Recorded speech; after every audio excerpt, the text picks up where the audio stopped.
Ja, za jesen sta značilna posebej dva organa, to sta pljuča in debelo črevo. Seveda vse to, kar je tudi povezano s pljuči in debelim črevesjem, tudi težave, ki so nekako s tem povezane, in zaradi tega, ker je to značilno, to obdobje za jesen, ki traja tam nekje po tradicionalni kitajski medicini do sredine novembra, se je treba pravilno pripraviti, tako da ta dva organa posebej okrepimo, da ne bi bilo toliko veliko prehladov, grip, da tudi izboljšamo delovanje našega imunskega sistema.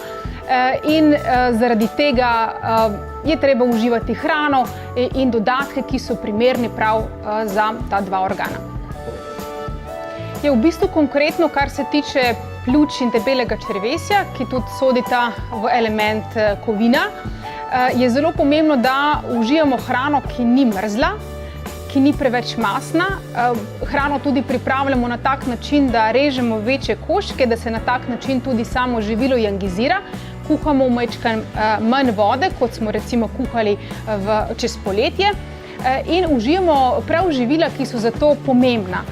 Govorimo tukaj o pljučih. Pri pljučih je ključno, da užijamo čim več krompirja, različnih tipov krompirja, tudi jam, tudi sladki krompir, navadni krompir, korenino peteršilja recimo ali korenino pastinaka, tudi take bolj pekoče zelenjavo, kot recimo kakšne redkvice ali dajkon, veliko gob, veliko kalčkov je zelo dobro, od samega sadja pa hruške, jabolka, potem datli, fige, odlično sadje za tole, pa začimbe, ki nas nekako pogrejejo, se pravi, tukaj govorimo o ingverju, o hrenu, tudi kurkumi, kakšni papriki recimo pekoči, tako da na tak način vzpostavimo to drugačno ravnovesje v našem telesu.